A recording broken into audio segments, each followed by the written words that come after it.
With the Clark OBS 18, one issue that is going to end up happening to anyone who owns one of these machines is that they become very difficult to maneuver. You're going to move this down, and this becomes extremely tight right here. And what's happening is dust is accumulating into this cavity here. So normally when you first get this machine, this will freely flow. See all that force I'm having to put on there? Right? I'm just having to force it down. And it shouldn't be doing that at all. You know, that should be moving freely. And I got my second machine here too. I've already got it ripped apart. So now what I've done is I just take apart the mechanism, the lock, pop it out. We're going to move this because this one was really severe. This is my older machine here, and this was just, it wasn't moving. Like, I mean, I was putting all my force and trying to wedge myself in there, and it was locked. So again, it's all dust accumulation. So what you have to do, and I find the best way to get the dust out, is just tap this.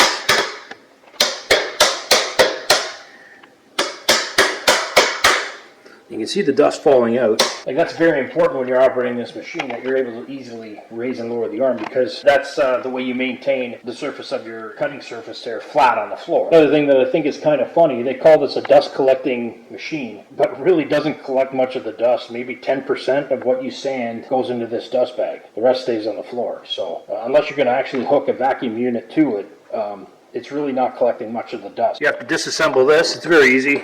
It's already got the lock from the other side. It won't twist when you're loosening this nut. So it is a locking nut. Okay, so after having just tapped here and here, and it's the vibration that'll break that dust up. See, now you can see it's freely moving, and all the dust that's come out. Still a little bit difficult to twist. You can do it for quite a while, but you can see here, this is the working surface generally when you're operating the machine. This is where you want it to move. So once you've cleaned it, this is the way it should be, right? And that's beautiful now. See how beautifully that's moving now? Look at that. There's no resistance whatsoever, just from cleaning the cavity out. So that's perfect. Now you want to find the sweet spot for tightening this.